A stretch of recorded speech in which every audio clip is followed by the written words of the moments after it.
When most people think about Grand Theft Auto 6, they just think about Vice City. But GTA 6 is a lot more than just one city. It's practically an entire state rolled into one massive map. And Rockstar has already revealed that there will be 6 completely unique regions across the state, from tropical islands to national parks, towns, and much more than just Vice City. And these regions may not just look different. Each one could have its own gangs, businesses, police response, vehicles, criminal economy, and completely different style of gameplay. Some of what we're about to discuss has been officially shown by Rockstar, while the rest is speculation based on the trailers, screenshots, and characters connected to each location. So today, we're breaking down every confirmed region in GTA 6 and why Vice City might not even be the most interesting one, starting, of course, with Vice City itself. Vice City is the main urban center of Leonida and easily the most recognizable part of the map. This is where we've seen the crowded beaches, luxury apartments, nightclubs, recording studios, expensive cars, street takeovers, and massive police responses. More than any other region, Vice City appears to represent ambition, wealth, fame, and excess. It's the place where people go because they believe they can become successful overnight. But it's also probably where Jason and Lucia will encounter the most powerful criminals in the entire state. Characters like Booby Ike appear to have influence across several industries. He owns real estate, a strip club, and a recording studio, meaning his criminal empire may be hidden behind legitimate businesses. Draquan Priest and the real Daimez also connect Vice City to the game's music scene and social media culture. That could lead to missions involving celebrities, nightclub ownership, music promotion, social media scandals, and criminals using fame to build their reputation. Vice City should also be the best place for high-end robberies. Luxury stores, expensive properties, private clubs, armored vehicles, and wealthy targets could make crimes inside the city much more profitable, but also much more dangerous. The police response could be faster, the streets could be more crowded, and witnesses could be almost everywhere. Vice City may be the place where Jason and Lucia believe they can finally make it, but it could also be where they attract the attention of people far more powerful than they are. And Jason doesn't appear to begin his story among Vice City's rich and famous. His life starts much farther south in the Leonida Keys. The Keys appear to be GTA 6's version of the Leonida Keys, a long tropical island chain connected by bridges and surrounded by open water. On the surface, it looks peaceful. There are beaches, fishing boats, small communities, and people seemingly living far away from the chaos of Vice City.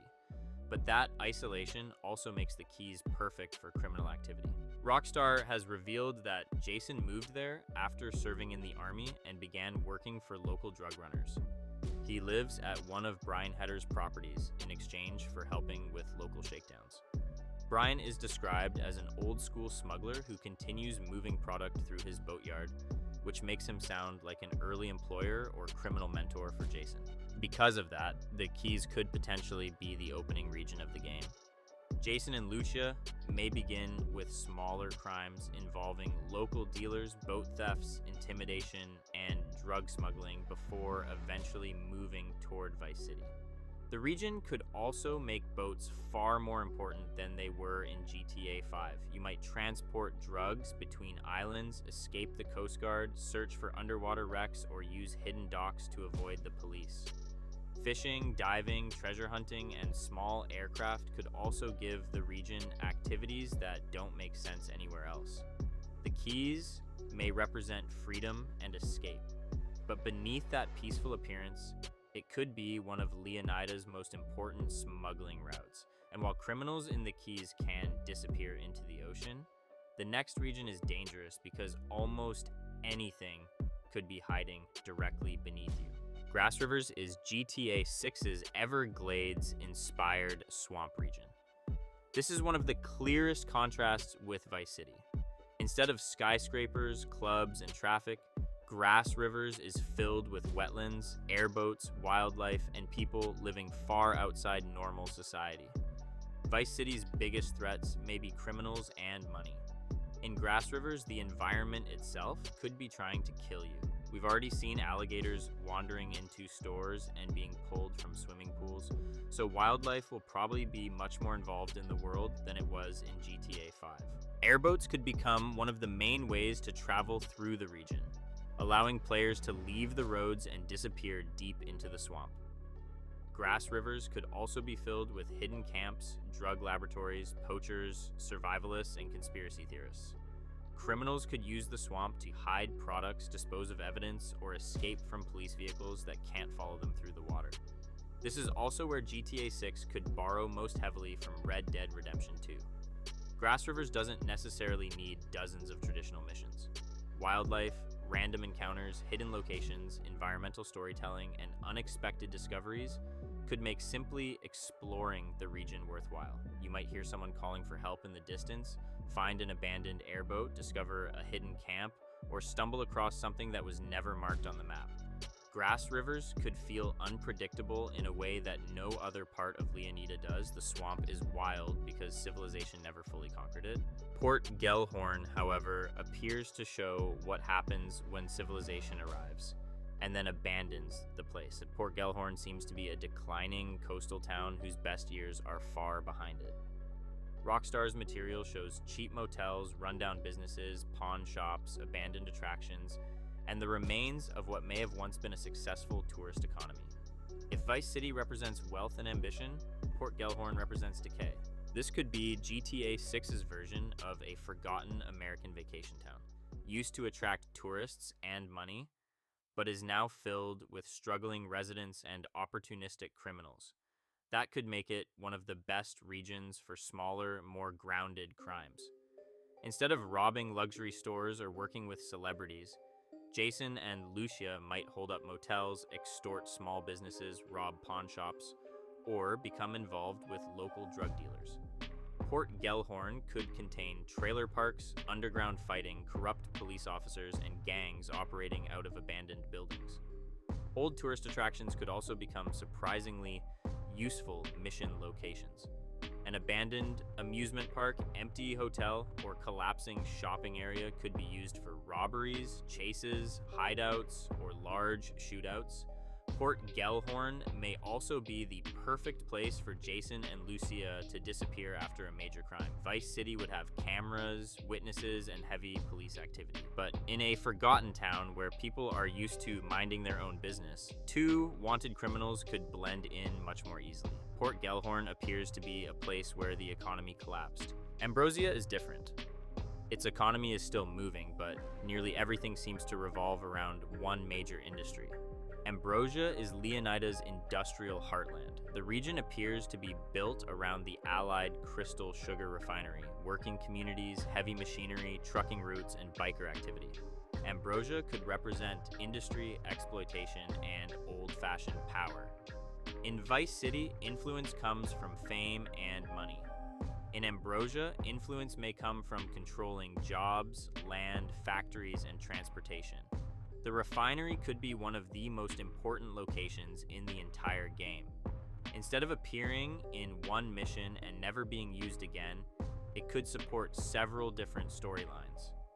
Jason and Lucia could rob a shipment, sabotage equipment, infiltrate the facility, hijack trucks, or get caught in a chase through the refinery.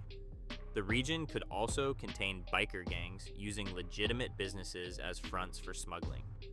Factories, warehouses, truck stops, and rural roads would make Ambrosia perfect for cargo theft and illegal street racing.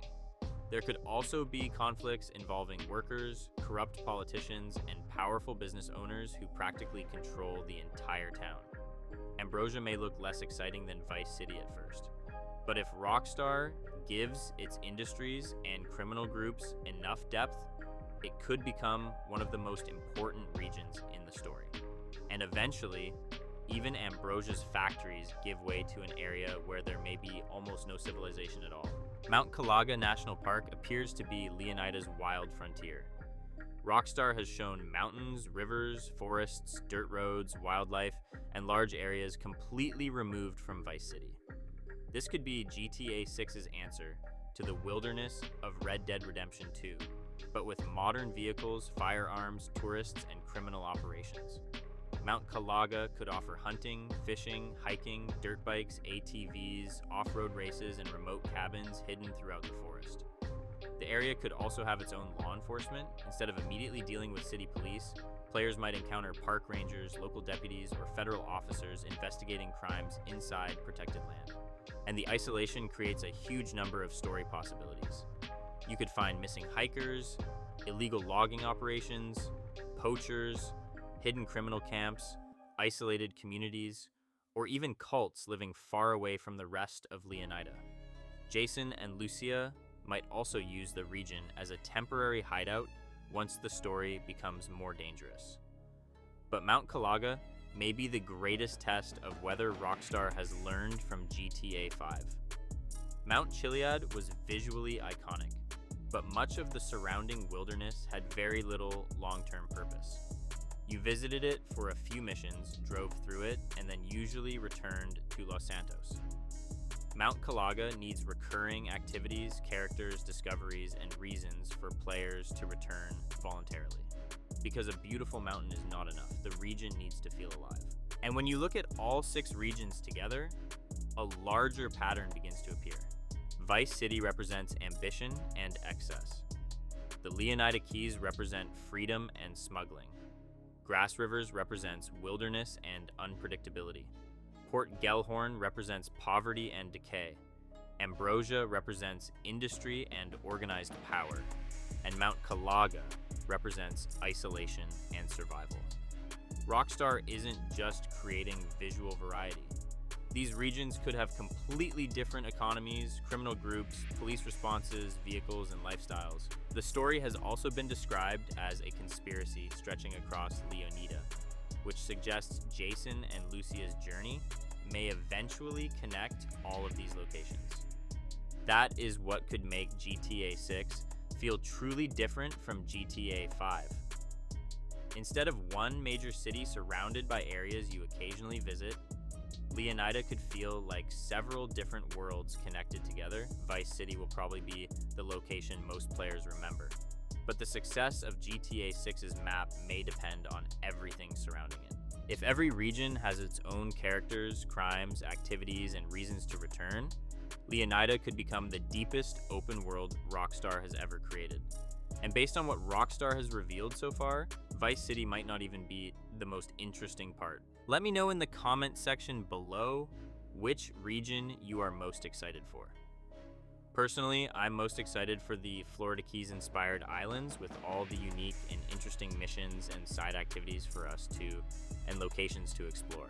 Anyways, that's all for this video. If you enjoyed, make sure to like and subscribe for more GTA 6 content. Thanks for watching and have an awesome day.